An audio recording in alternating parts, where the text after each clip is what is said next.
Let me tell you about the day I decided to transform a spoiled brat's birthday party into an unforgettable experience featuring some special four-legged guests with an appetite for decorations. When I discovered my meticulously maintained garden of 5 years had been commandeered by Karen for an unauthorized birthday celebration, I wondered, how can I teach her a lesson without breaking any laws? The answer came from a farm just a 20-minute drive away. Never underestimate a gardener with connections to goat herders. Watch closely and comment below where you're watching from, because this story's about to get explosive. My name is Alex Harris, a 35-year-old software developer working remotely for a tech company based in Seattle. I live in a peaceful suburban neighborhood in Northern California, where I've spent the last 5 years transforming my backyard into a personal sanctuary. My garden isn't just a hobby. It's my pride and joy, my stress relief, and my creative outlet away from endless lines of code. I've cultivated rare flowering plants, established a small vegetable patch, and created a serene sitting area surrounded by carefully arranged stone pathways. Neighbors often compliment me on the garden's beauty, and I've even been featured in our local community newsletter. Life was tranquil and satisfying, until about 6 months ago, when the Wilson family moved into the house next door, and my peaceful existence turned into a nightmare straight out of a homeowner's horror story. Heather Wilson, 42, quickly established herself as the neighborhood's resident troublemaker. With her perfectly highlighted blonde bob, perpetual Lululemon attire, and an ever-present iced coffee in hand, she wasted no time integrating herself into our homeowners association and appointing herself as the unofficial neighborhood inspector. Within weeks, she had filed complaints about fence heights, mailbox colors, and the frequency of garbage bin retrievals.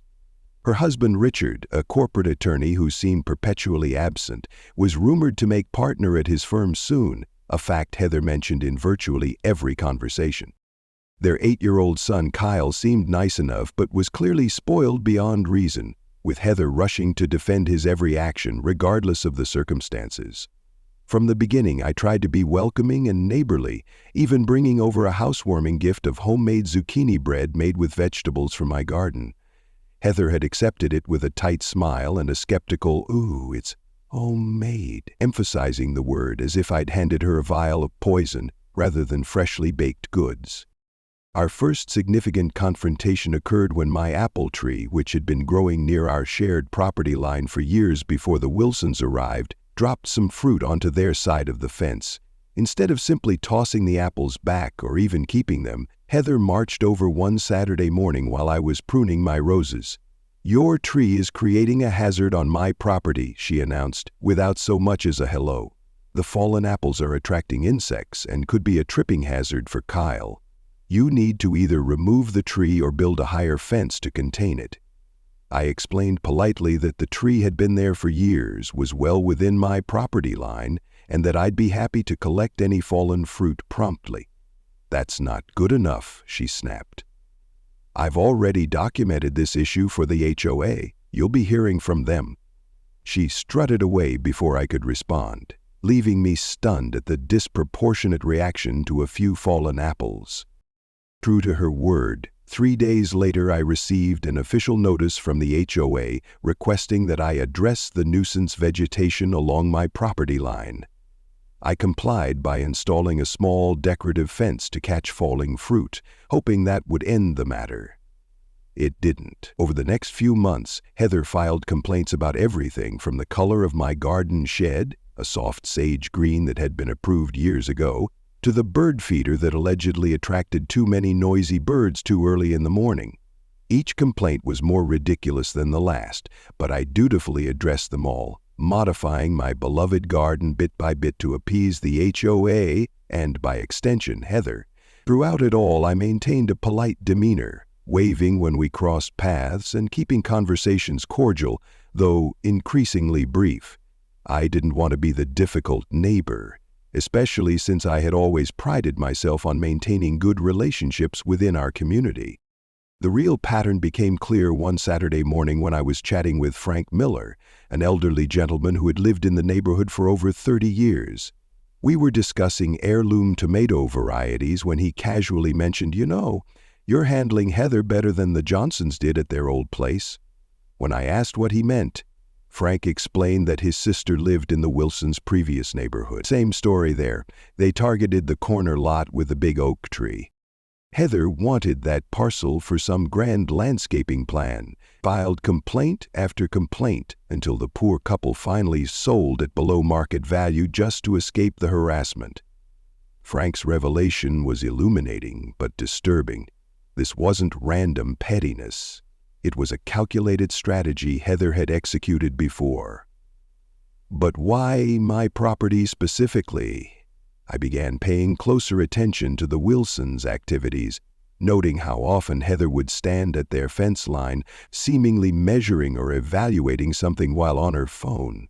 Several times I caught her taking photos of different angles of my property, always with a calculating look that made me increasingly uneasy. The breaking point came unexpectedly on a Friday morning in late spring. I was preparing for a weekend business trip to San Francisco, a rare in-person meeting with clients that couldn't be handled remotely. As I loaded my overnight bag into the car, I noticed a blue envelope tucked into my front door. Curious, I opened it to find a birthday party invitation, with cartoon farm animals dancing across the top. "You're invited to Kyle's 8th birthday farm extravaganza," it announced in cheerful lettering. What caught my eye, however, was the location listed at the bottom: Wilson and Harris Gardens. I stared at the invitation in confusion. I hadn't agreed to host any party, let alone one for Kyle Wilson.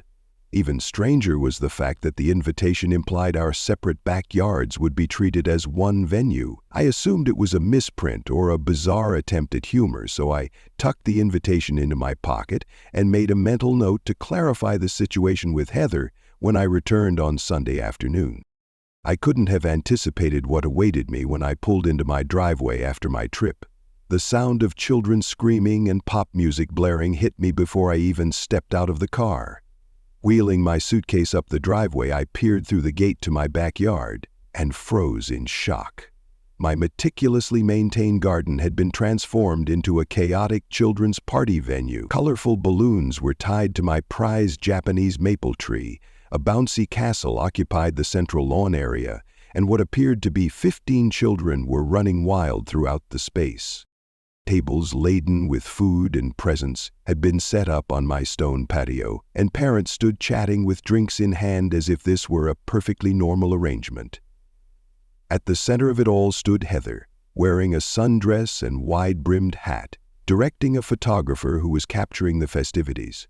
My garden beds, containing rare perennials I'd nurtured for years, were being trampled by children chasing each other with water guns, and someone had moved my stone garden sculptures to make room for a face-painting station.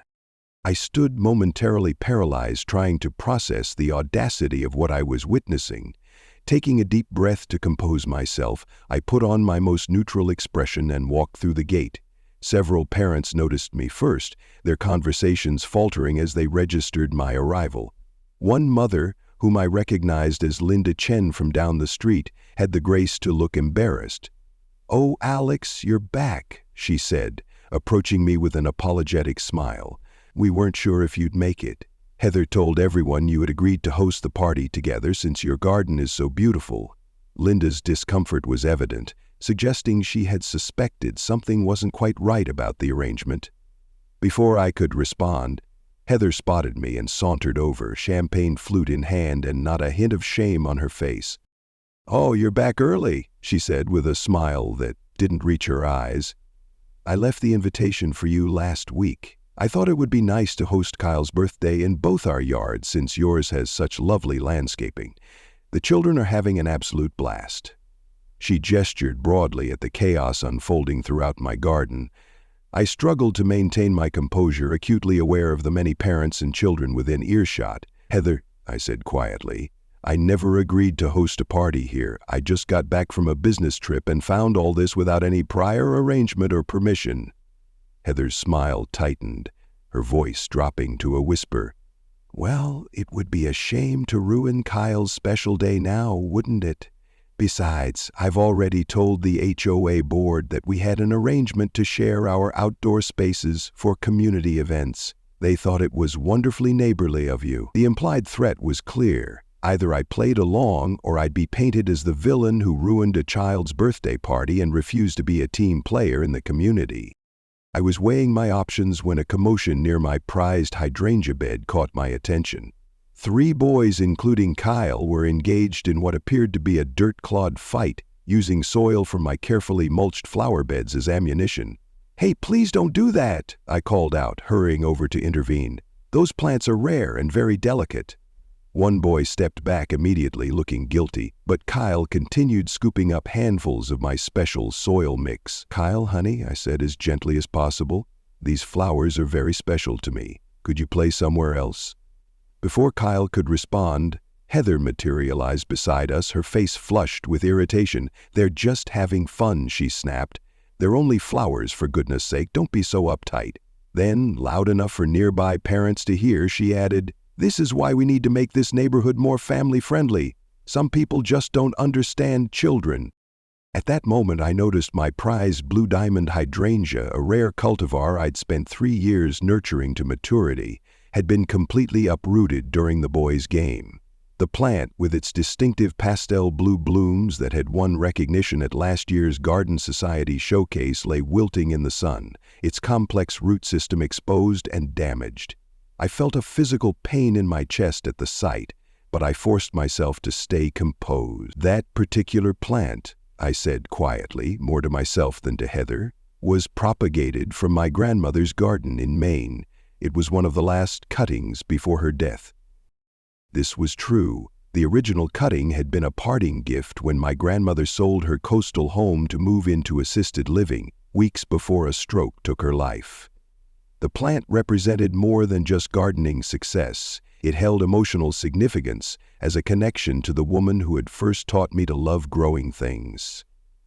Heather seemed momentarily taken aback by this personal detail, but quickly recovered her dismissive attitude. "Well, you should have protected it better if it was so important," she said with a shrug, before calling out to the other parents. "Who wants cake? We're cutting the cake now." The deliberate change of subject was transparent but effective. Parents and children alike were instantly distracted by the promise of sugary celebration. I bit back the retort that formed instantly on my tongue, aware that creating a scene would only make me look bad. Instead, I forced a smile and said, "I understand children perfectly well, Heather. I just think they can have fun without destroying property." I turned away, seething internally but determined not to give her the satisfaction of seeing me lose my composure. As I watched children racing through my garden paths and parents carelessly setting drinks on my handcrafted wooden benches, I retreated to the house to regroup and consider my options. Standing at my kitchen window, I observed the party while scrolling through my phone's contact list until I found the name I was looking for: Jessica Murphy, an old college friend who now ran a therapeutic animal farm about 20 minutes away. As Kyle's farm extravaganza birthday raged in my garden, a plan began to take shape. One involving some very special farm animals with hearty appetites and minimal understanding of personal boundaries. After the birthday party finally wound down around 6 p.m., I ventured out to assess the damage. It was worse than I had feared. My hydrangea bed was completely destroyed, with plants uprooted and trampled. The special mulch I'd imported had been scattered across the lawn. Several of my stone path markers had been moved or broken. The Japanese maple had lost branches where overzealous children had climbed it despite the delicate nature of the tree. Balloon strings were tangled in my trellises, and cake frosting smeared the surfaces of my patio furniture. I methodically photographed everything, documenting the destruction while my mind raced with calculations about the cost of the damage. Conservative estimates put it at nearly $2,000, considering the rare plants and specialized materials that would need replacement. What infuriated me most, however, was finding several ornamental grasses and flowering plants had been deliberately pulled up and discarded behind my garden shed, damage that couldn't possibly have been accidental. As twilight descended on my ruined sanctuary, I discovered something that pushed me from resignation into cold fury. Near the compost bin lay my garden journal, a leather-bound book where I meticulously recorded planting dates, growth patterns, and care notes for every species in my garden. The journal had been stored in a waterproof container on my potting bench, but now lay open on the ground, several pages torn out and others soaked with what appeared to be fruit punch. This journal contained 3 years of detailed observations, sketches, and pressed specimens, an irreplaceable record of my gardening journey and practical knowledge. Inside the front cover was a handwritten note from my grandmother. "To cultivate a garden is to cultivate peace." The peaceful feeling that had sustained me through challenging work projects and life's difficulties had been purposefully violated. I picked up the sodden journal carefully, laying the wet pages out on my kitchen counter to dry, though I knew much of it was beyond salvage. The damage to this personal item felt more invasive than anything else. It wasn't just destruction of plants and structures, but an attack on the documentation of passion and care I'd invested in this space. As I gently separated stuck pages, trying to preserve what I could, my resolve hardened. This had gone beyond neighborhood disputes into something deliberately cruel, and I wasn't going to let it stand. As I was cataloging the destruction, my security camera alert pinged on my phone. I watched in real time as Heather let herself back into my yard through the gate, ostensibly to clean up, as she announced to no one in particular, looking directly at my front door camera. Instead of cleaning, however, the footage clearly showed her methodically removing plant identification markers from my remaining intact garden beds and tossing them into her pocket. She then proceeded to rearrange some of my potted plants, placing shade-loving ferns in full sun positions and sun-loving succulents under the dense maple tree canopy, positions that would kill them within days. The calculated malice behind these actions confirmed what I had suspected. This wasn't just entitlement or thoughtlessness. Heather was deliberately targeting my garden as some sort of power play. The question was, why? And more importantly, how would I respond? The next morning, my doorbell rang at the unreasonable hour of 7:30 a.m. I opened the door to find James Peterson, the HOA president, standing on my porch with a clipboard and a disapproving expression. "Good morning, Alex," he said, without a hint of actual goodwill. "I'm here to discuss some concerns about your yard maintenance. We've received complaints about the condition of your garden. Apparently, there's significant damage, dead plants, and general disarray that violates our community standards." I stared at him incredulously. "James, my garden was in perfect condition until yesterday when Heather Wilson used it without permission for her son's birthday party. The damage was caused by them, not by my neglect." James shifted uncomfortably. "Well, that's not how it was reported to me. Heather mentioned you had agreed to host the party together and that the condition of your yard was already deteriorating before the event. She provided these photos as evidence." He showed me pictures that had clearly been taken after the worst of the damage had been done, but presented as if they represented my garden's pre-party condition. I invited James in and showed him my own time-stamped photos from before my trip, as well as the security footage of Heather's post-party sabotage. To his credit, he looked genuinely surprised at the evidence. "I see," he said slowly. "This puts things in a different light. However, the fact remains that your garden currently violates HOA standards and needs to be brought back into compliance within 14 days, or you'll face a $500 fine." When I protested that the damage wasn't my fault, James shrugged apologetically. "The HOA doesn't adjudicate disputes between neighbors, we just enforce the standards. I suggest you work this out with Heather directly or consider filing a claim against her homeowner's insurance." As he left, he added almost as an afterthought, "By the way, the landscaping committee will be reviewing our regulations next month. Heather has proposed some changes regarding excessive ornamental gardens that might affect your property. Just thought you should know." After James departed, I sat at my kitchen table, anger building as I realized the extent of Heather's strategy. She wasn't just being difficult, she was systematically working to either force me to modify my garden beyond recognition or to pressure me into such exasperation that I might consider moving. The question was, why? What could she possibly gain from targeting my property specifically? I needed more information, and I knew just who might have it. I texted Linda Chen, who had seemed uncomfortable at the party. Coffee this afternoon? I could use some neighborhood insights. Linda's reply came quickly, corner cafe at 2, and yes, I know exactly what this is about. At the cafe, Linda didn't waste time with pleasantries.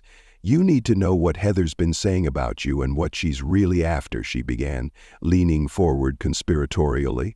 Richard's law firm is doing extremely well, and they've been talking about installing a pool. Their yard isn't big enough to meet the HOA setback requirements, but if they could somehow acquire part of your property. Linda explained that Heather had been systematically spreading rumors about me, suggesting I was unfriendly to children, unwilling to participate in community events, and neglectful of my property. She's trying to isolate you socially while manipulating the HOA to put pressure on you, Linda explained. The Wilsons did something similar in their previous neighborhood. Mark and I have friends who live there, and they told us the Wilsons only moved after their campaign against their previous neighbor backfired. This information was illuminating but also infuriating. The depth of calculation behind Heather's actions suggested this was no casual neighborhood dispute, but a coordinated attack on my home and property.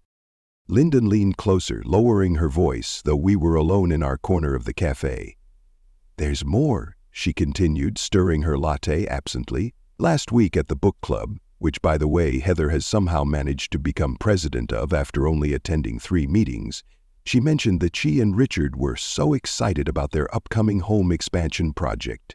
When Diane asked what they were planning, Heather said something about their architect drawing up plans for the perfect backyard oasis that would extend into the adjacent property. Linda's eyes met mine meaningfully. She talked about it like it was already a done deal. When someone pointed out that your house is next door, she just smiled and said, "We're working through some negotiations at the moment." The audacity was breathtaking. Heather wasn't just hoping I'd sell. She was already planning as if my property was hers and talking about it publicly. She's been showing people concept drawings, Linda added. Diane said they include a large pool, a cabana, and an outdoor kitchen, all positioned in what is currently your garden space. As Linda and I continued talking, my phone buzzed with a message from Jessica. "Got your voicemail. We definitely have goats available for educational demonstrations this weekend. How many do you need?" Looking up at Linda, I couldn't help the slow smile that spread across my face. "Linda," I said, "how good are you with a camera? Because I think it's time we planned a very special community event of our own." The plan came together with surprising speed. Jessica agreed to bring 5 adult goats and 2 adorable kids, the baby goat kind, for a community garden and sustainable landscaping education event the following Sunday. Linda, whose photography hobby I had just learned about, happily volunteered to document everything. Mark Chan, Linda's husband and a graphic designer, created beautiful invitation cards featuring goats with the title Extended Farm Extravaganza, Educational Edition, that we distributed throughout the neighborhood.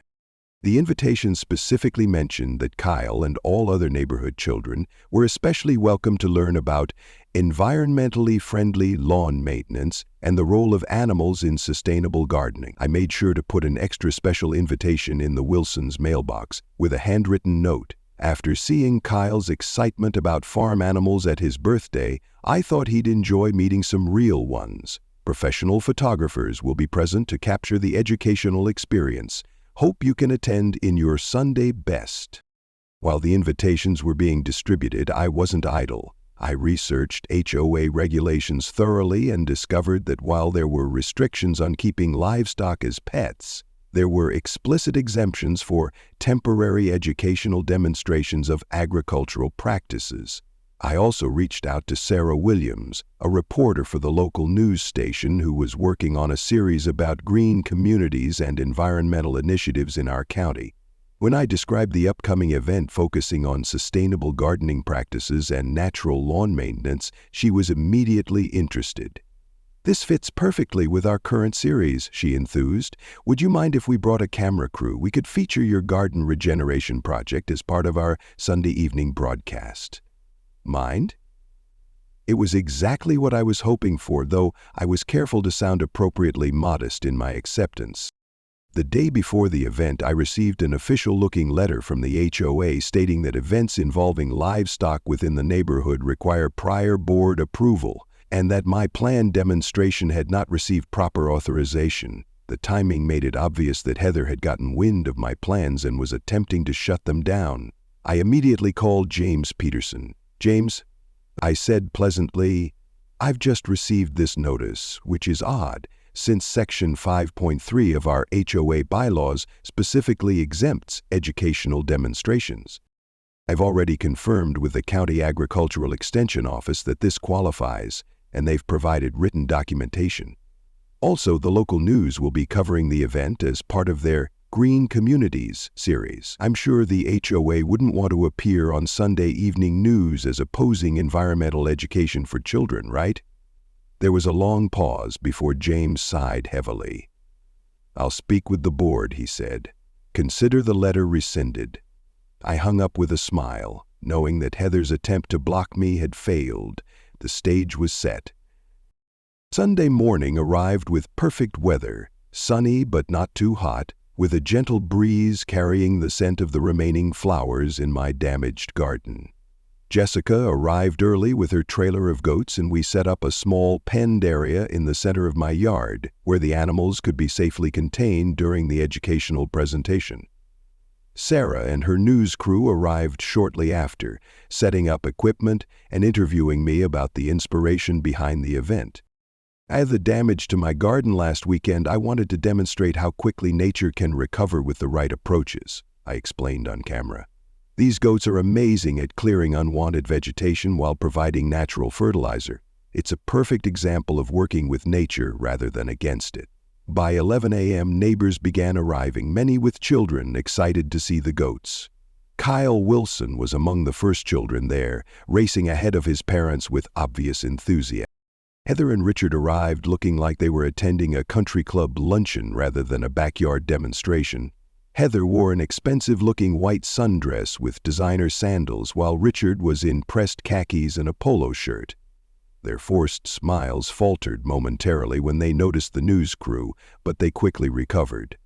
"Heather, Richard," I greeted them warmly, loud enough for nearby microphones to pick up. "I'm so glad you could make it." Kyle's enthusiasm for farm animals at his birthday party last weekend inspired this whole event.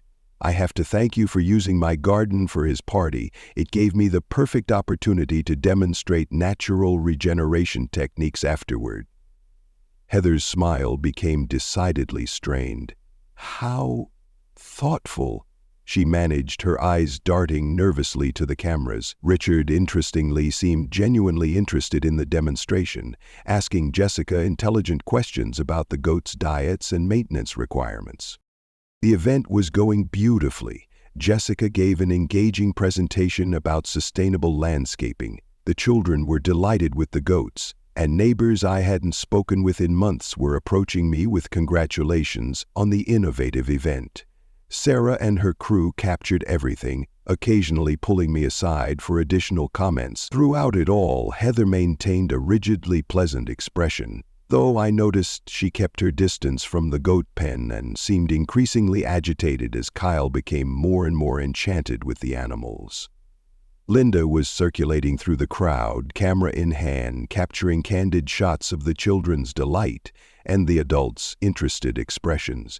She had also, at my suggestion, clipped a small wireless microphone to Kyle's t-shirt as part of a children's reactions recording project that Sarah had enthusiastically endorsed. The pivotal moment came about an hour into the event, when Jessica announced it was time for a supervised interaction with the goats. Children lined up eagerly to enter the pen under careful supervision. Kyle was bouncing with excitement, but Heather suddenly grabbed his arm. "I don't think that's a good idea, Kyle," she said sharply. "Those animals are dirty." Kyle's face fell with disappointment. "But Mom, you said I could at my party. That's why we had the farm theme." Heather glanced around nervously, aware of nearby parents overhearing. "Fine," she snapped, "but don't touch them too much." As Kyle raced to join the line, Heather pulled out her phone and began typing furiously, her expression darkening by the second.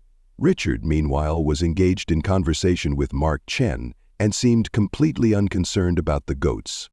What happened next couldn't have been scripted better if I'd tried. As the children were taking turns gently petting the goats under Jessica's guidance, Heather approached the refreshment table I had set up near the pen.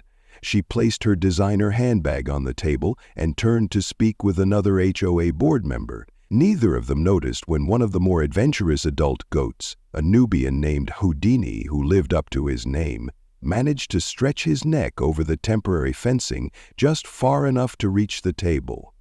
With delicate precision, Houdini grasped the strap of Heather's purse and pulled it toward him. By the time anyone noticed, the goat had already extracted and begun chewing on what appeared to be expensive sunglasses, a checkbook, and several garden plant markers that looked suspiciously familiar to me. Heather's scream could probably have been heard 3 blocks away. "My Prada bag! Get away from that, you filthy animal!" She lunged toward the goat, who startled and backed away, but not before knocking over a pitcher of lemonade that splashed across Heather's pristine white dress. The children erupted in giggles as Heather stood there, yellow lemonade dripping down her designer outfit, her face contorted with rage. "This is outrageous," she shrieked, advancing on me with fury in her eyes. "You planned this. You knew this would happen." Jessica quickly secured Houdini while Linda, bless her quick thinking, kept her camera trained on the unfolding drama. Sarah's cameraman had also swiveled to capture the commotion, though Sarah herself maintained a professional demeanor as she approached. "Mrs. Wilson, isn't it? Would you like to share your thoughts on the sustainable gardening demonstration for our viewers?" Heather's public meltdown might have been entertainment enough, but what happened next elevated it to legendary status. As she grabbed Kyle's arm and dragged him away from the goat pen, she didn't realize his microphone was still active and feeding directly into the sound equipment. "Mom, why do we have to leave? I was having fun." Kyle's plaintive voice carried clearly through the speakers set up for the demonstration. "Because this whole thing is a setup," Heather hissed, her voice perfectly captured. "That Harris person is trying to make me look bad because they won't sell us their property. Don't you understand? We need their land for our pool and they're being difficult." Kyle's confused reply was equally audible. "But you said Mr. Harris agreed to let us use their garden for my party." Heather's response made my blood run cold, and apparently everyone else's too, as a hush fell over the gathering. "I never said that. I said we were going to use it because the HOA can't stop us if we act like we have permission. Once we get them to move out, we can expand our property line and build whatever we want. James already promised to approve the plans once that eco-freak is gone." The silence that followed was deafening. Every head turned toward James Peterson, who had gone pale and was slowly backing toward the gate. Richard Wilson stood frozen, his expression shifting from confusion to dawning comprehension to unmistakable anger, directed not at me but at his wife. Sarah's reporter instincts kicked in immediately as she signaled her cameraman to keep filming while she stepped forward. "Mrs. Wilson, could you clarify your statement about using HOA regulations to force property sales? Our viewers would be very interested in understanding how that works." Heather finally realized her words had been broadcast to the entire gathering. She looked wildly around at the shocked faces of our neighbors, the running news camera, and her furious husband. In a spectacular display of poor judgment, she decided to double down. "This is all Harris's fault," she shouted, gesturing wildly at me. "If they had just agreed to sell us the side lot like reasonable people, none of this would have happened. Do you have any idea what property values in this neighborhood could be if we got rid of this eyesore of a garden and put in proper landscaping? I was doing everyone a favor." Richard stepped forward then, his face a mask of controlled fury. "Heather, that's enough," he said quietly but with unmistakable authority. "Kyle, go wait in the car, please." As Kyle reluctantly walked away, Richard turned to me. "Alex, I had no idea about any of this. I thought we were invited to use your garden for Kyle's party." He then addressed the gathered neighbors. "I apologize to all of you for my wife's behavior. Rest assured there will be consequences." He turned to James Peterson, who was still trying to make a discreet exit. "James, I think we need to discuss the legal implications of HOA board members conspiring to manipulate property values and force sales." As an attorney, I find that particularly interesting. James froze like a deer in headlights as Richard continued. I believe an emergency HOA meeting is in order tonight. With that, Richard took Heather's arm and led her firmly toward their house, her protests fading as they walked away. The aftermath of what quickly became known in the neighborhood as the goat incident unfolded rapidly. The emergency HOA meeting that evening was packed with homeowners who had either witnessed the events firsthand or heard about them within hours. Richard Wilson, to everyone's surprise, led the charge for accountability. James Peterson resigned from the board that same night, after Richard presented evidence of multiple instances where HOA regulations had been selectively enforced to pressure homeowners. A comprehensive audit of HOA finances was ordered, and a temporary board consisting of Mark Chen, Linda, and 2 other respected neighbors was established to oversee reforms. As for my garden, a neighborhood restoration project was organized the following weekend, with many neighbors bringing plants from their own gardens to help replace what had been damaged. The local nursery, having seen the news segment about the incident, donated several rare specimens similar to those I had lost. The most unexpected development came 3 days after the goat incident, when I received a formal letter of apology from the HOA, accompanied by a check for $2,500 to cover damages to my garden. The letter, signed by the interim board, acknowledged that previous HOA leadership failed to protect the property rights and reasonable expectations of all community members equally. More surprisingly, tucked inside was a personal note from Richard Wilson, written on his law firm's stationery. After reviewing the HOA bylaws and meeting minutes from the past 6 months, I've found numerous instances where selective enforcement appears to have been used as leverage against specific homeowners. If you're interested in pursuing this matter further, I would be willing to discuss legal options. What happened to your property should never have been allowed to occur. The note included his personal cell number. I was momentarily stunned by this offer. Richard Wilson, husband of the woman who had orchestrated this whole mess, offering legal assistance against the very association his wife had manipulated. Later that week, when I cautiously called the number, Richard was direct and professional.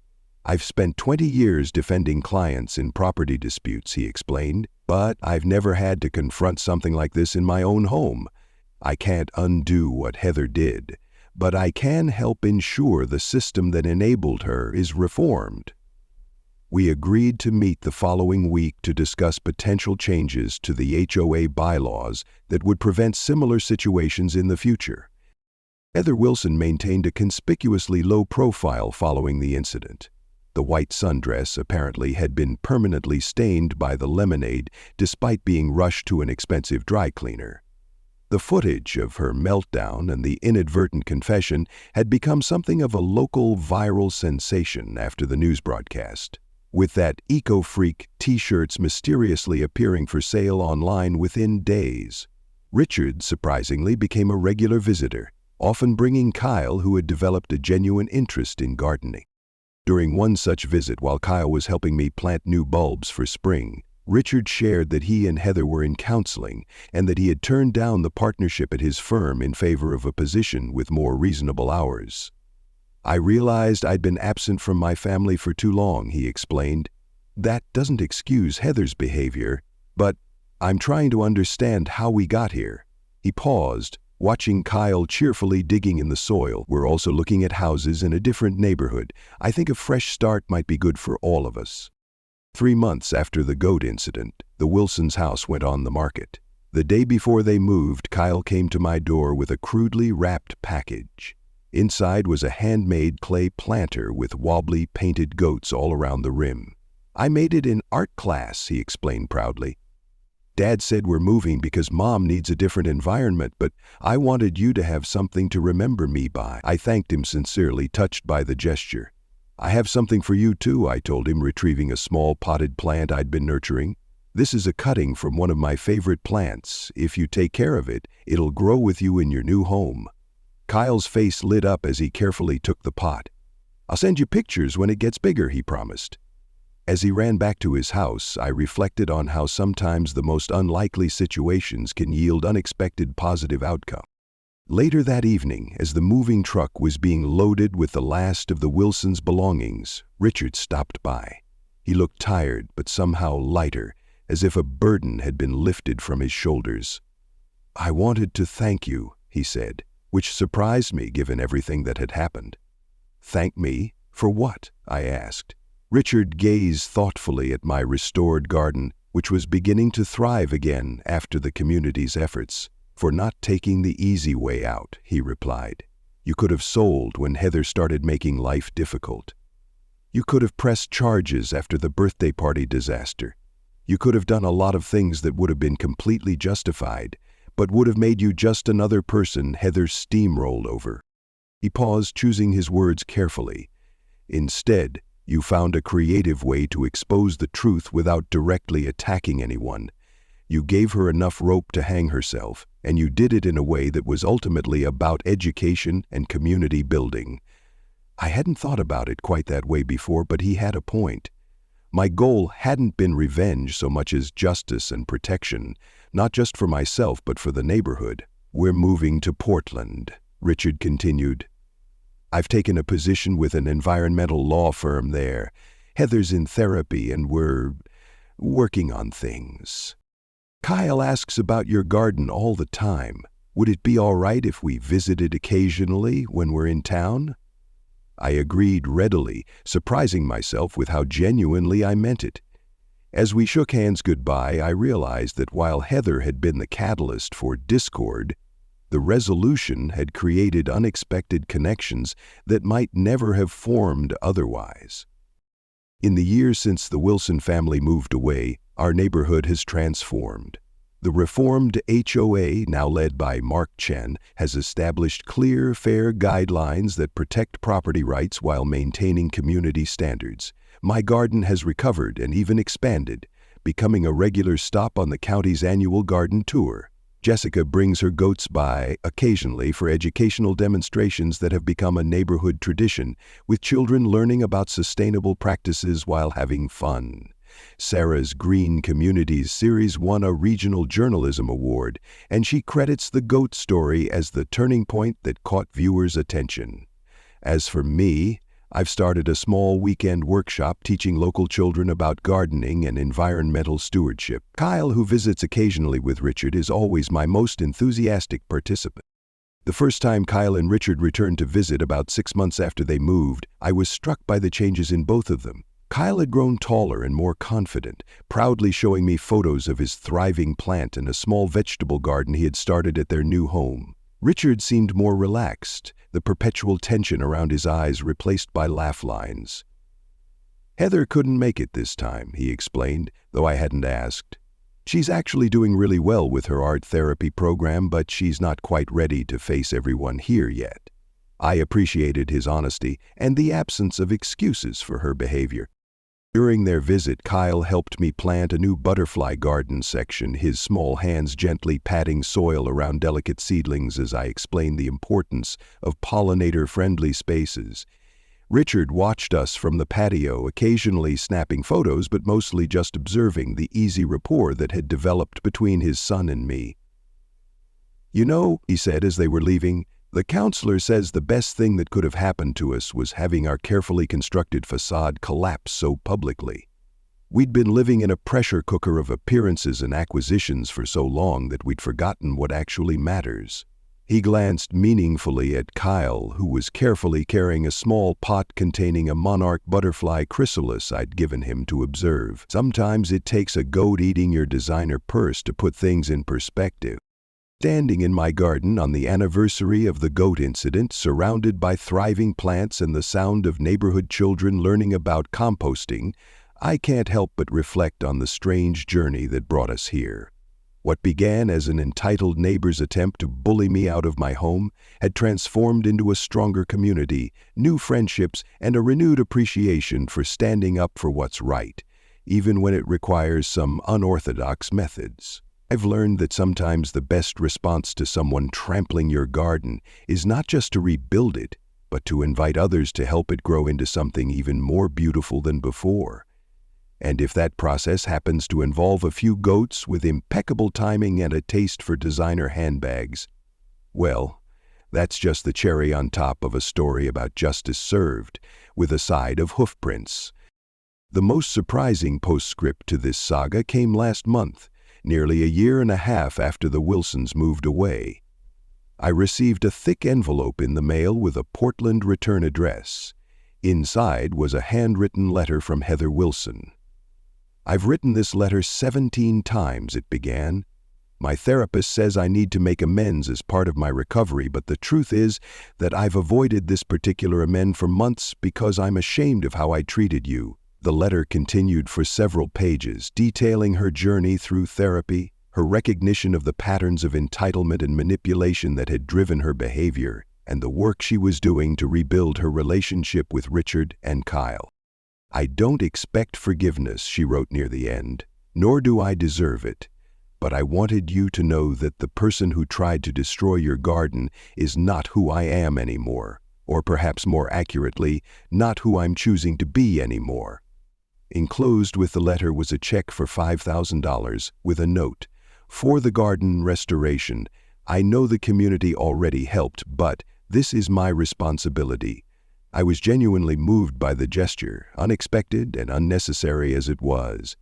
After some thought, I decided to use the money to establish a small scholarship fund for the gardening program I now run, specifically targeting children from households that might not otherwise be able to afford extracurricular activities. Life has a funny way of bringing things full circle. Last week I received an email from Richard with a surprising proposition. He and Kyle, and yes, Heather too, were planning to move back to California in the coming year. The environmental law firm Richard now worked for was opening a Bay Area office, and he had been offered a leadership position. "We're not looking to return to the old neighborhood," he assured me, "but we would be within driving distance. Kyle has been asking if he could participate in your gardening program again when we move back." The email included a recent photo of Kyle proudly holding a blue ribbon next to a remarkably healthy hydrangea, clearly grown from the cutting I had given him. "He won at the Portland Junior Gardeners Showcase," Richard explained. "He insisted on entering in the Plants with a Story category, where he shared the tale of how a garden dispute, a herd of goats, and an unexpected mentor changed our family forever." I found myself smiling as I typed my reply, assuring Richard that Kyle would always have a place in my gardening program, and that yes, I would be interested in hearing more about the environmental law projects his firm was pursuing in our area. Sometimes the most beautiful gardens grow in the most unexpected places, even in the aftermath of destruction. All it takes is the right combination of sunlight, water, care, and perhaps a few well-placed goats to clear the ground for new growth.